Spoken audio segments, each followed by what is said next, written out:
Jotham King Mwesigwa speaker wa Rwampara azengwa abantu bamwe abino omutima gw'ihanga nibagezaho kuhaya amazina gabo abarikwengira omu bushomankuzi ngu kwonka tibahirwe obukuumi burukumara kandi bahendera abarikutuura omu kutinatiinisirizibwa. Please protect us. Protect the people who are bringing food. Actually, you need also to have incentives for these people, give them protection, then also make sure their life is not in danger. So if someone comes and reports to you, you should not disclose his or her name for his security. We want to ask ourselves, is there corruption in our district? In other words, the corruption that we're asking should be customized to customized.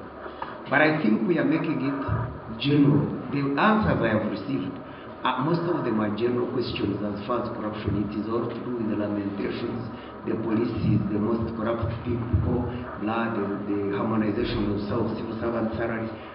Those are general questions. Edward Natamba ow'ekitongole kya Southwestern Institute for Policy and Advocacy SOWIPA ekirukurwanisa obushomankuzi okuruga omuri ntungamo najya n'obu barikuteeraho okushomesa abantu okurwanisa obushomankuzi nibateganisibwa habo butagira obutabo buhindwire omu ndimi zaabo ezi barikumanya nk'abantu ba buriijo. Amateeka agakubenda gayamba abanyayuganda okurwanisa oburwenguzi amingi gari omu rujungu gamba ka Whistleblowers Act, gamba ka Anti-Corruption Act, gamba honka Access to Information Act, nagandi mateka gona gari omu rujungu nangwa kutandikira constitution. Hato umunyayuganda nabura chance yo kugira ngo agashoma getegereze abe namanya ngo nawe wenkari are protected.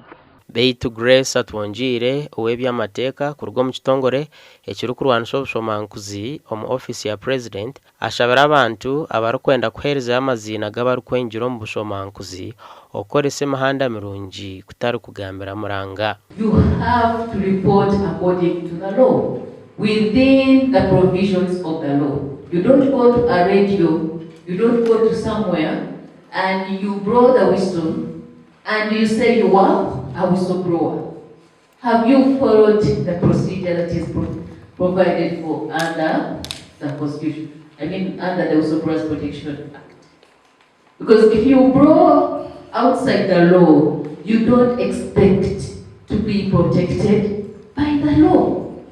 So, nyomu kureba kwanje nkamukuru w'eminyeto yantungamo nebinyize nimburira abantu bona tukayigaruka mutanka abantu n'umuntu buceve ngokurekera ebishumu uri mumotoka yawe n'ubuntu bucyobo. That's how we should be starting. Me, I'm mainly looking at the mindset and tackling the mindset and the morals of the people. It's how best we are going to be able to control corruption in Uganda. Asuman Chigongo omuhezi wa chairman w'entebe ya katano muri ntungamo araganisa okwongera kutaho uburyo omukurwanisa obushomankuzi omu district. As a district, we are committed to work with you to help the people of Ntungamo and the government of Uganda. Jen Muhindo RDC wa Rwampara ashabire bakuru baza office omu district okureba ngo bayehara okwejumira omu burwenguzi ekirukuretera ihanga rya ferwe sente nyamwingi. So we pray that we don't leave this for State House and corruption, we don't leave this for IGG, we don't leave this for police. As heads of departments, let us play our role, let us do what we can to ensure that we minimize. Gasha kwa Fred tuliachira Kabango.